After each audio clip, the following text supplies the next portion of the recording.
Bonjour, bienvenue dans ce tutoriel qui concerne la gestion de G Suite Éducation.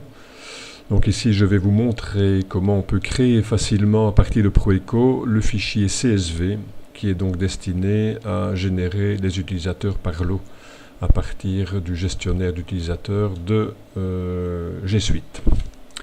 Alors, comment cela va-t-il se présenter ? Donc d'abord pour la création du fichier CSV, il faut savoir que depuis un certain temps, ou depuis peu, dans les champs que l'on mentionne dans ce fichier, on peut maintenant indiquer directement le chemin de la sous-organisation dans laquelle on désire placer les utilisateurs. Donc les champs qui sont nécessaires sont first name, last name, email address, password, org unit path, et change password at next sign in. Donc les quatre premiers, on sait bien à quoi ils servent. Celui-ci, je viens de vous le dire, donc c'est pour indiquer où il faut aller placer les utilisateurs, donc directement dans la sous-organisation que l'on désire. Donc par exemple, pour les élèves en particulier, on peut choisir de les mettre dans une première sous-organisation élève, puis une sous-organisation désignant l'année, et puis encore une sous-organisation désignant le groupe élève ou la classe. Donc ça permet de classer ainsi et d'ordonner les élèves pour la gestion des utilisations.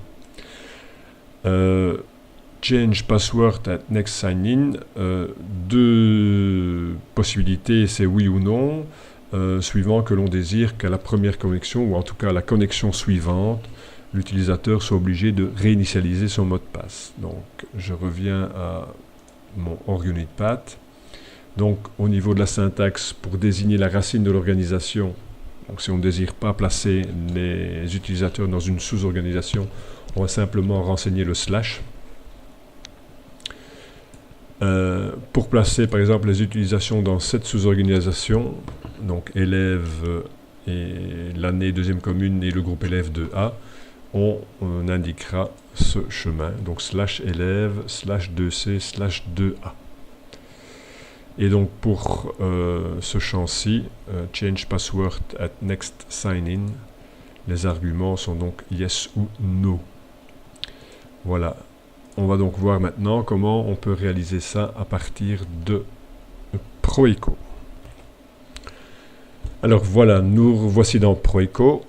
Alors avant toute chose, avant de parler création de liste, il faut savoir qu'au niveau des élèves, au niveau des paramètres des fiches élèves, au niveau de la création des élèves, on a la possibilité de venir déterminer la structure de l'adresse mail de l'élève. Donc ici, on a l'esperluette, point, le symbole de la livre si je ne m'abuse. Donc l'esperluette correspond au prénom nettoyé et l'autre symbole au nom nettoyé. Donc on aura une adresse mail de la forme prénom.nom@ et votre nom de domaine. Ici on a décidé que cette adresse mail irait se placer dans l'adresse mail numéro 2 et donc sera générée automatiquement lorsque l'élève est créé. Donc on a déjà une adresse mail qui est définie dans Proeco. Une autre chose importante, c'est au niveau du mot de passe. Proeco est capable de générer un champ mot de passe qu'on trouve dans les paramètres de Proeco. Et voilà, ici dans les paramètres globaux, on peut déterminer ici la longueur du mot de passe. Ici, elle est donc définie sur 8 caractères, donc qui seront des majuscules, des minuscules et des chiffres. Donc voilà, à ce niveau-là, ces informations-là sont dans Proeco. Pour la création de la liste maintenant, donc je vais faire une sélection d'élèves. Donc j'avais dit tantôt que je sélectionnais les 2A, ce que je viens confirmer ici, voilà. C'est fait. Je vais donc venir dans mon créateur de liste. Par défaut, le nom de l'élève est déjà dans les champs qui sont choisis. Donc je sais que je vais devoir aussi venir mettre le prénom. L'adresse mail, donc je vais dans le thème adresse élève et je prends, donc comme je l'ai dit dans mon cas, email de l'élève numéro 2. Je double-clique et donc j'ai cet élément qui va s'ajouter à ma liste de champs sélectionnés. Et je dois encore venir mettre le mot de passe qui lui va se trouver dans autre info élève, information école, mot de passe, je double-clique et je donc déjà ces 4 champs qui sont placés dans ma liste. Je vais actualiser la largeur de mes colonnes pour voir que j'ai bien tout ici pour l'instant. Donc ce qu'il faut savoir, c'est que le prénom doit venir devant le nom en principe, hein. Donc je le remonte d'un cran avec les petites flèches. Je vais venir modifier l'intitulé du champ puisque ça doit s'appeler First Name.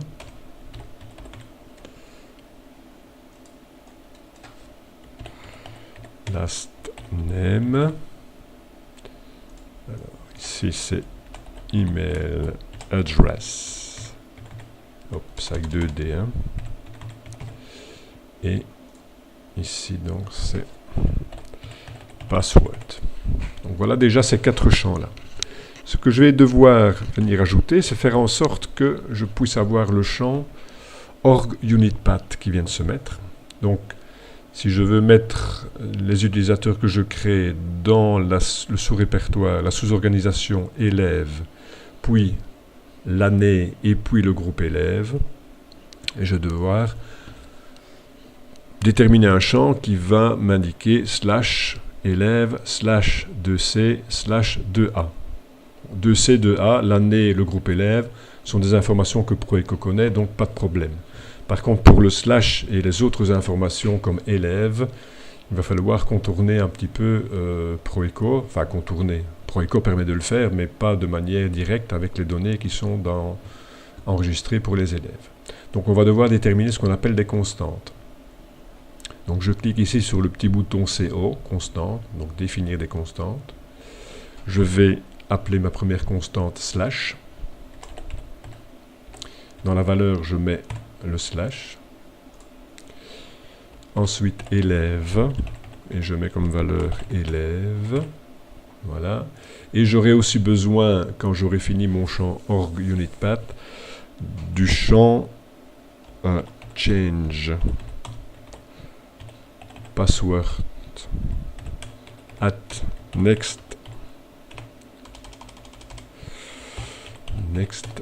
sign in. Voilà.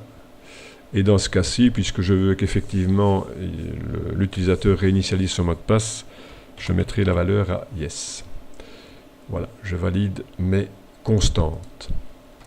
Donc, je vais devoir venir placer en premier lieu /. Donc, double-clic, /. Élève, double-clic, élève. De nouveau un /, double-clic, /. Ensuite, j'ai besoin de l'année. Donc, je reviens dans la localisation de l'élève, double-clic sur année. Je dois remettre un /. Je reviens dans mes constantes, /. Et je viens rechercher, en ce qui me concerne, mon groupe élève. Voilà. Donc, j'ai bien tous mes éléments qui sont ici. Le seul problème, c'est que ici, ils sont répartis sur 6 colonnes, alors que ça doit n'en faire qu'une. Alors, c'est assez simple avec Proeco. Je me positionne dans la toute dernière colonne, donc celle-ci. Je viens sur mon bouton de formatage des champs, qui permet aussi de les regrouper. Donc, je dis coller la colonne à la précédente. Je fais OK. Je reviens sur ma dernière colonne. Je réitère l'opération. Coller. Je recommence. Et je recommence. Je recommence. Et voilà. Donc j'ai bien toutes mes données maintenant sur un seul champ. Je vais uniformiser mes largeurs de colonne. Voilà. Et je vais donner le bon nom à mon champ org unit path. Voilà. Ça c'est fait. Il me reste à venir mettre le dernier champ change password at next sign in. Donc je reviens dans mes constantes, puisqu'il est dans les constantes celui-là. Et je double-clique sur mon champ. Voilà, qui est ici à yes. Et j'ai donc ma liste qui est définie.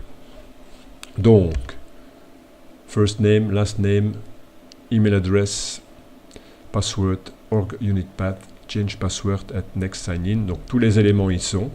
Il me reste maintenant à exporter ma liste au format CSV. Donc avec l'outil d'exportation des listes Proeco, exporter.